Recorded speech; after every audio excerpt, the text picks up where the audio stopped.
देखियो शिष्या बहन सब, ई जे कहानी छे बहुत सुंदर कहानी छे। एकटा गांव में दू बहिन रहथिन। दुनू बहिन के शादी एक गांव में और एक घर में भेले। एम्हर से दुनू बहिन छलखिन और ससुराल पक्ष से दुनू भाई छलखिन। दुनू बहिन के शादी एक घर में भेले। बहुत बढ़िया जका शादी भेले। और छोटकी बहिन जे छलखिन शिव गुरु महादेव के शिष्या छलखिन। और बड़की बहिन शिव गुरु महादेव के पूजा पाठ नहीं माने छलखिन हुनका।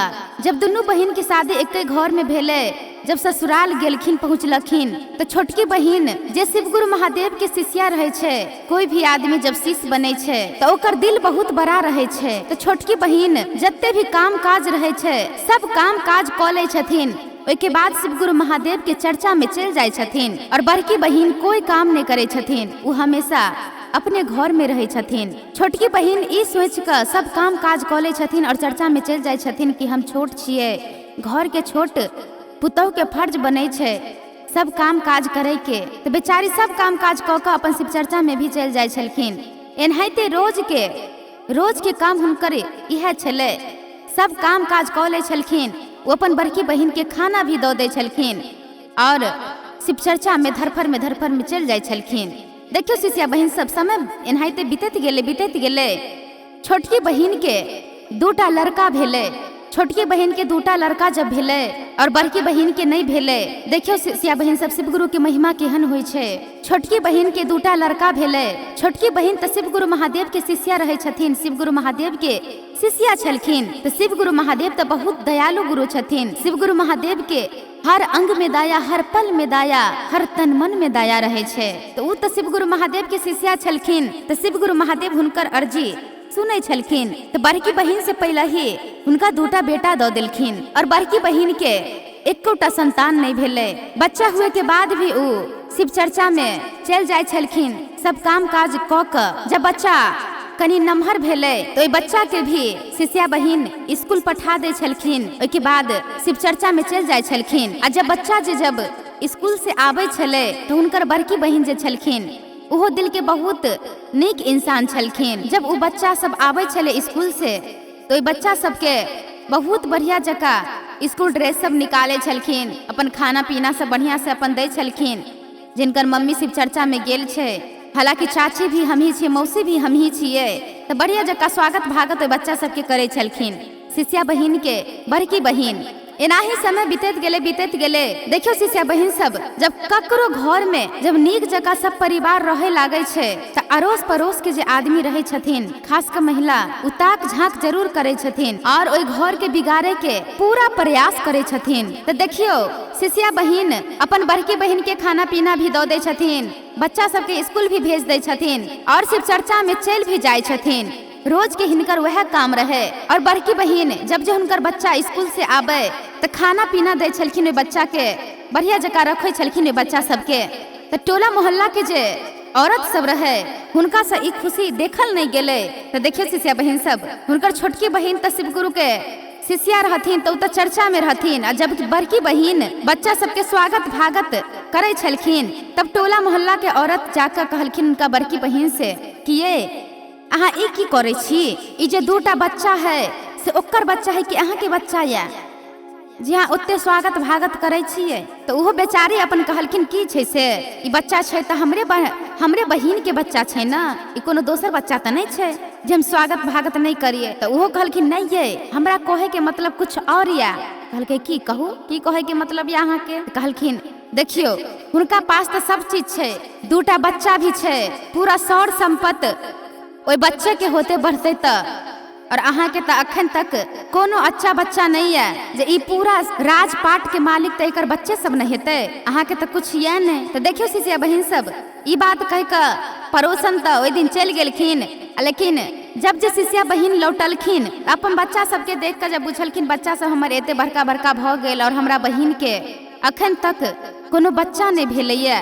तो शिष्या बहिन कहलखिन कि गे दीदी तू शिव गुरु महादेव में घोषणा करा ले, नाम लिखवा ले और शिव चर्चा में चली है। क्या कि शिव गुरु महादेव बहुत बड़ा दयालु गुरु छथिन, उ सब के सुने छथिन। जे हो सके शिव गुरु महादेव अगर अर्जी तोहर सुनतो एकटा बालक कहीं दो तो देखियो हुनकर बड़की बहिन कहलखिन नहीं हमरा ई सब नहीं पसंद या, शिव चर्चा में भक्ति भाव हमरा ई सब नहीं पसंद या, जे हम ई सब में विश्वास नहीं रखे छी और हमरा गांव गांव जायल हमरा नहीं पार लागत, हमरा नहीं पसंद या ई सब। तो बेचारी कहलखिन हम तो कहब तो अहाँ के कहबे न करब, बाकी तो करे के काम अहाँ के या, अहाँ करू या नहीं करू, ज्यादा से ज्यादा हम कहिए सकै छी, बाकी करबे तो अहाँ अपने। देखियो शिष्या बहिन सब उ परोसन के बात हुनका रात में याद एले, रात में याद पड़ले, रात में उ सुतल बेर में खूब मंथन कलखिन जे हाँ उ परोसन जे कहलखिन हमरा सच्चे कहलखिन। ई जे दूटा बेटा छे हमरा छोटकिए बहिन के बेटा है ना, ई तो हमर अपन संतान नहीं है, एकर बच्चा पलाय पोसाय छे, बड़ा होकर बढ़ते, धन संपत्ति राज पाट सब एकरे होते। जहाँ पर कोई चीज में माँ के स्थान आबे छे, हमर छोटकी बहिन के स्थान आबे छे, हमर तो ओमे कोई नाम चिंता नहीं आबैया। रात में बहुत मंथन कलखिन शिष्या बहिन सब, आ जब दिन भेले तो शिष्या बहिन हुनकर छोटकी बहिन ओनाही सब चीज काम काज क क बड़की बहिन के खाना पीना द क शिव चर्चा में चल गेलखिन। तो जब बच्चा सब जे स्कूल से लौटले तो बच्चा सबके कहलखिन हुनकर बड़की बहिन चल बउआ आई तोरा सबके मेला घुमा लबै छियो। बच्चा सब भी जब बच्चा सबके मम्मी चर्चा में जाय छलखिन तो पूरा स्वागत भागत बेचारी वह करे छलखिन। तो बच्चा सब जहाँ प्यार मिले छे बच्चा सब वहाँ चल जाय छे, तो अपन बच्चा सब अपन हुनकर बात मान लेलखिन, कहलखिन चल बउआ मेला घूमे ले, तोरा सबके मेला घुमा दे छियो। तो अपन चल गेलखिन, बच्चा सब भी चल पड़लखिन। जाइत जाइत एकटा नदी मिलले, ओई नदी में से सीधा ओई बच्चा के धकेल देलखिन। जब सीधा जे ओई बच्चा के धकेल देलखिन आ जब तक वो बच्चा सब डूबले नहीं तब तक वो घर एलखिन नहीं। बच्चा दुनू बच्चा के डुबा कर घर चल एलखिन। और देखियो जे पड़ोसनी हुनका सिखैने रहे जे एना एना एना एना अहाँ करू, नहीं ओहे के रहत नहीं ओकरे रहत, वो पड़ोसनी सिखैने रहथिन कि बच्चा के डुबा आओ, ई बच्चा नहीं ओहे के रहत नहीं ओकरे रहते, तो काम तो क लेलखिन आ घरों चल एलखिन। आ वह पड़ोसनी झगड़ा भी लगा देलखिन। शिष्या बहिन चर्चा में रहथिन, वह सबके जाकर कह देलखिन कि देखियो शिष्या बहिन शिव चर्चा में छथिन, ओकर बच्चा के ओकर बहिन डुबा कर चल एलखिन। आ पूरा गांव में शोर भ गेले, पूरा गांव में हल्ला भ गेले कि शिष्या बहिन चर्चा में छथिन, हुनकर बहिन हुनकर बच्चा सबके डुबा कर चल एलखिन। सब आदमी जाय शिष्या बहिन के कहे कि ये शिष्या बहिन अहाँ चर्चा पर बैठल छी, चर्चा में छी, अहाँ के बेटा दुनू के तो डुबा देलक या अहाँ के बहिन। ये बेचारी भक्ति में लीन एको बेर आई बात पर ध्यान नहीं देलखिन। देखियो कोई भी आदमी जब शिव गुरु महादेव के पूजा पर बैठल रहे छे तो सब चीज समर्पण कर दे छे शिव गुरु महादेव के, जे हे महादेव अच्छा करू या बुरा करू अहाँ करू, जे करे के या अहाँ करू। तो बेचारी तो शिव गुरु महादेव के भरोसे अपन पूजा पर से नहीं उठल लखिन, बैठले रह गेलखिन। सब आदमी जाय कहे ये अहाँ पूजा पर बैठल छी, केहन दिल के छी, अहाँ पूजा पर बैठल छी, अहाँ के दुनू बेटा के बैठ डुबा देलक या अहाँ के बहिन। देखियो शिष्या बहिन उ शिष्या बहिन केकरो बात नहीं सुनलखिन, अपन चर्चा में मगन छलखिन, शिव गुरु के भक्ति में लीन छलखिन। एनाहिते पूजा भेले, पूजा संपन्न भेले, आरती भेले, प्रसाद भी अचरा में बांध लेलखिन। लेकिन शिव गुरु के महिमा देखियो शिष्या बहिन सब, शिव गुरु हुनका मति देलखिन, मति फेरलखिन। उ सीधा घर नहीं आकर सीधा ओई नदी के घाट पर बैठ गेलखिन। देखियो शिष्या बहिन सब, कोई भी जब भक्ति करे छे तो सब चीज समर्पण कर दे छे महादेव पर। हे महादेव हमरा घर परिवार के अहाँ देखैत रहब, हम अहाँ के भक्ति करे छी।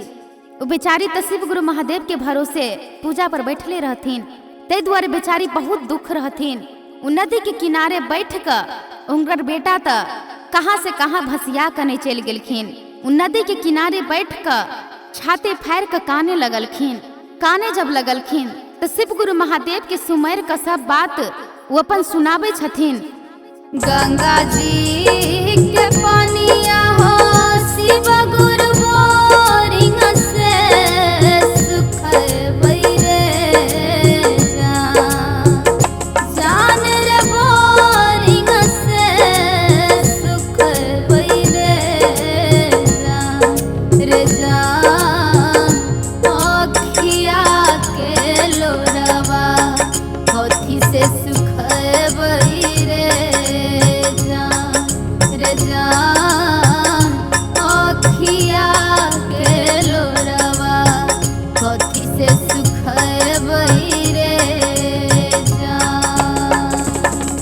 देखियो शिष्या बहिन सब अपन कलेजा के दुख तब बता दिलखिन शिव गुरु महादेव से। तैयो ने शिव गुरु महादेव हुनकर सुनलखिन। तब छाती पीट पीट के काने छथिन। फिर शिव गुरु महादेव के सुमेर क शिव गुरु महादेव से अर्जी करे छथिन। वो अपन विपत्ति सुनबे छथिन। कोई भी आदमी के जब बेटा ही मूलधन होय छे, उनका संतान ही मूलधन होय छे। जब वो मूलधन ही अगर कोई आदमी खो दे छे तो पूरा होश हवास खो दे छे। तो शिव गुरु महादेव के फिर सुमेर का शिव गुरु पानी से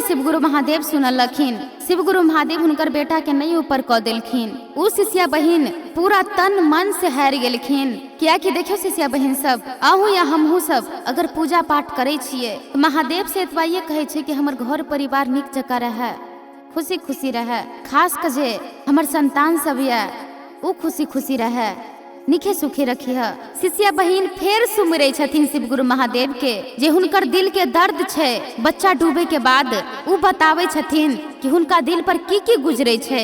फिर दिल से सुमरे छथिन शिव गुरु महादेव के। गैया के दूधवा हो शिव बजरिया बेचिए बैरे जान बजरिया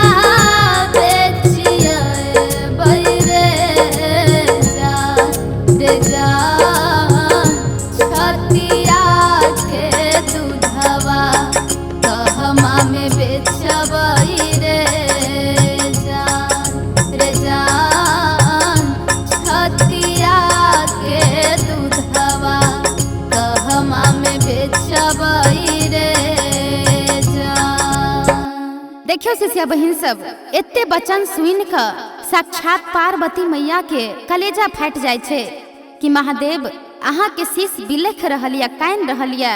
अब अहाँ के अत्ते कठोर नहीं होबाक चाहिए। अब अहाँ उनकर बच्चा के ऊपर कह दियो। पार्वती मैया के बात सुनकर शिव गुरु महादेव ओई दुनू बच्चा के ऊपर कह क शिष्या बहिन के दुनू जांग पर बैठा दे छथिन। शिष्या बहिन अपन दुनू बच्चा के देख क बहुत खुश हो जाय छथिन, बहुत धन्यवाद दे छथिन शिव गुरु महादेव के, जे शिव गुरु महादेव हमर सुन लेलखिन। शिव गुरु महादेव दयालु गुरु छथिन। शिव गुरु महादेव के अंग अंग में दाया, पल पल में दाया, हर बदन में दाया छे शिव गुरु महादेव के। शिव गुरु महादेव ने सुनतथिन त के सुनतथिन। बड़ खुश छथिन शिष्या बहिन, जे बेटा के पूर्ण तरह से खो दे छथिन। उ बेटा जब मिल जाय छे तो कोई भी माँ के खुशी के ठिकाना नहीं रहे छे। ओई दुनू बच्चा के गला लगा ले छथिन, दुनू बच्चा के गोदी में लो ले छथिन। ओई के बाद घर चल आवे छथिन शिष्या बहिन। शिष्या बहिन जब घर आवे छथिन, सब टोला मोहल्ला के आदमी सब एकदम अचकित हो जाय छथिन कि बाप रे बाप, एकर बेटा त कखन नहीं डूबले। अब तक तो सियानो आदमी डूबल रहते रहे त मर गेल रहते, और वो कहाँ से कहाँ नहीं चल गेल होते रहते रहे। एकर बेटा देखियो जिंदे छे। तै दुआरे हम सब बजावे ला जाय रहिए त ई नहीं उठे छलखिन पूजा पर से। ई बुझे छलखिन शिव गुरु महादेव पर इनका भरोसा छले, हमरा बेटा के बचा लेत। त देखियो शिष्या बहिन सब, उनकर बड़की बहिन माफी मंगलखिन अपन बहिन से। उ बेचारी तक कुछ नहीं कहलखिन, घर पहुँचलखिन उ बेचारी कुछ नहीं कहलखिन। फिर वो अपन छोटकी बहिन से माफी मंगलखिन कि बहिन हमरा से बहुत बड़का गलती भ गेल। अब हम मान गेली कि शिव गुरु में बहुत शक्ति छे, बड़ दयालु गुरु छथिन शिव गुरु महादेव। हमहू घोषणा करब, हमहू चर्चा करब शिव गुरु महादेव के। कौन कौन विधि होय छे हमरा बता दे, हमरो लाल चाही, संतान चाही। तो देखियो शिष्या बहिन सब, तहिया से हुनकर बड़की बहिन भी शिव गुरु महादेव के चर्चा करे लागे छथिन, चर्चा में जाय लगे छथिन, और हुनको संतान भ जाय छे। शिव गुरु महादेव की महिमा देखियो।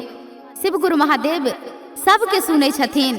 थाकल मारल हारल दुखिया जे भी शिव गुरु महादेव के शरण में आवे छथिन सबके शिव गुरु महादेव सुने छथिन। उनको संतान भ गेले। आब वो बहुत बड़का चर्चा अपन अगना में ठेकलखिन। दोनों बहिन मिलकर वो चर्चा भी बहुत नीक जका भेले। और देखिए शिष्या बहन सब, कोई भी आदमी अगर भक्ति करे छे उनका से अहाँ जलियो ने, भली अहाँ नहीं करियो लेकिन जलियो ने, क्योंकि भक्ति में बहुत शक्ति छे। और शिव गुरु महादेव बहुत दयालु गुरु छथिन, सबके सुने छथिन शिव गुरु महादेव। जय शिव गुरु महादेव, जय शिव गुरु महादेव, जय शिव गुरु महादेव।